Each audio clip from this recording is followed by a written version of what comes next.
Then we're going to discuss the organization of pricing activities. Particularly because of the likely involvement in pricing activities of many people within different parts of a large business organization, it is somewhat surprising that many companies do not have a means to effectively coordinate pricing related decisions across departments in the company. So in that case, we will going to encounter some problems in pricing. For pricing decisions to be made effectively in a large organization, it is important that these decisions either involve a high-level management in the organization or use some other means to centrally coordinate and constrain the many pricing related decisions that are likely to be made by many different people throughout the organization. So there are at least three reasons why such organization of pricing activities is important. So the first reason is it is possible for a large company to experience problems, even small companies experience problems. So in the effective implementation of pricing decisions. For example, the product manager of a manufacturing company that sells to distributors and retailers may set an item's invoice price, the price of items that will appear on the customer's bill. Then, a large or long-time customer may be able to convince his or her sales representative into offering a small off-invoice discount, say an annual volume rebate. Further, the customer may contact the company's advertising department and arrange a small discount displaying the product in the customer's flyers.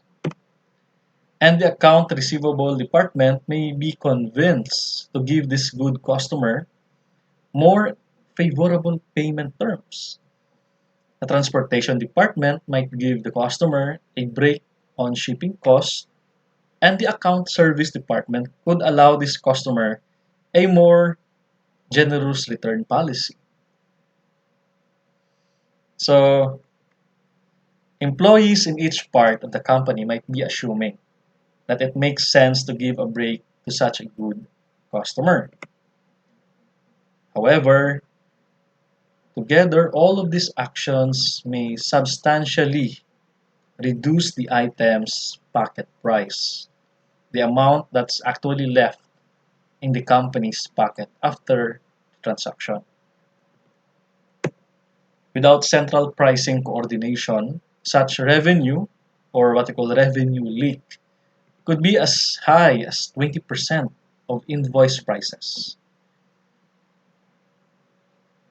So there will be a loss in revenue. So the second is a business organization should take steps to help ensure that everyday pricing decisions fit with the organization's strategies and long-term interests. So these pricing decisions made for immediate purposes can have consequences that are far-reaching. For example, price cutting done in a response to competition. So you reduce the price. So that price cutting can lead to a price warfare. So your competitor will also cut down the price that is lower in your price, and serious erosion of profit that could lead to zero profit.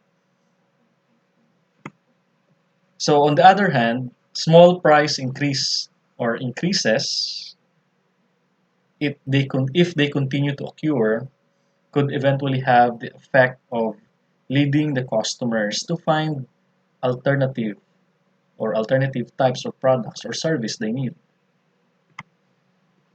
So let's take the example in Kellogg's or General Mills and other breakfast cereals manufacturers. They made continual small price increases for many years.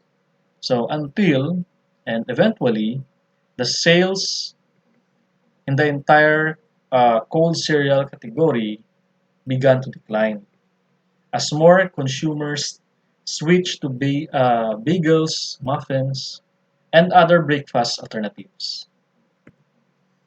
So it is important that a person or a group with a broad view of the selling organization consider the possibility of such long-term effect of pricing decisions. Third, for a business organization, to follow the marketing concept and effectively focus on satisfying the customer needs, marketing activities need to be well coordinated with each other and with the other functions of the organization. So in your marketing activities, you need to have that marketing strategy to be implemented. So, for example, in a marketing strategy, well, number one, you need to have a plan. You need to conduct planning for your marketing. And then management. You need to assign key roles to the right person. Then the offline integration, traffic building, social media, optimization process. So this involves a what we call this the social media presence. We will use the internet. We're going to use the website to conduct our marketing approach. So in conversion analysis, every activities that you conduct in social media optimization process, you need to convert. You need to know if your marketing approach are working. If if you attract the right people for your service or product. So that is the question. Having pricing activities managed by a central authority can help accomplish this coordination. For example, if a price decreases, is expected to lead to a sales increase. Then it is useful to make sure that the production, procurement, customer service, and other functions of the organization are prepared to handle the price decrease. So that's why it is very important for a coordination and to have that central authority decision in every organization.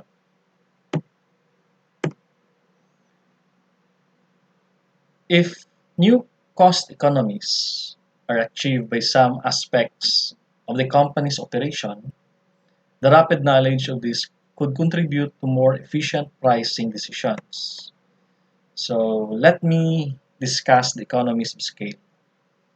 So the economies of scale is an economics term that describes a competitive advantage that a large entities have over on a smaller entities.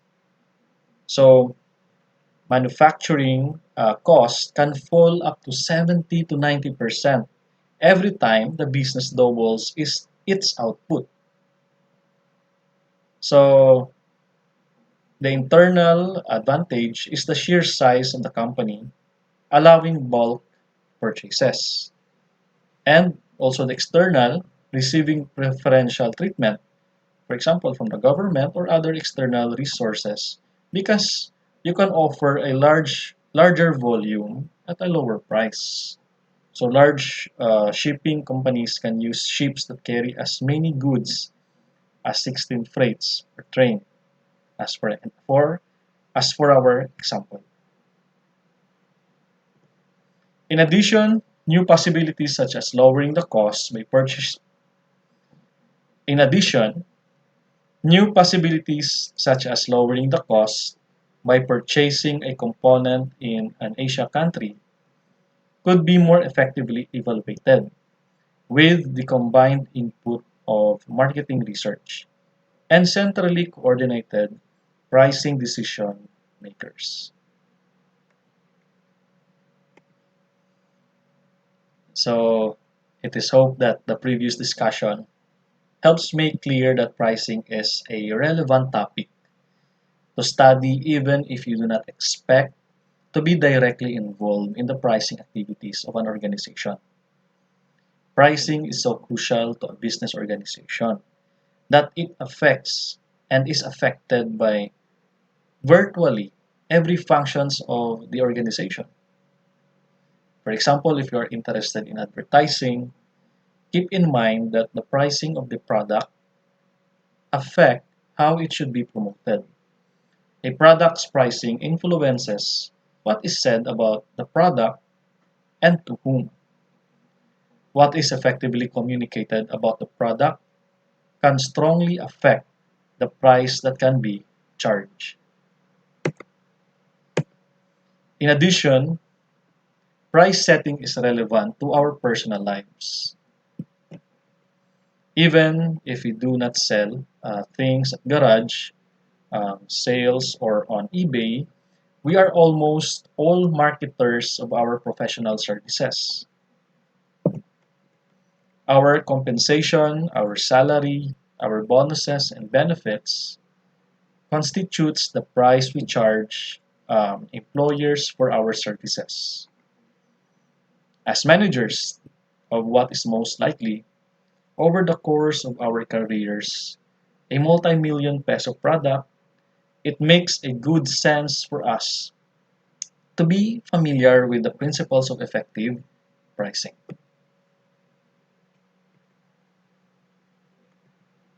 So that's all for now in our lesson. In our next lesson, in our module 2, I am going to discuss the starting point in setting an initial price.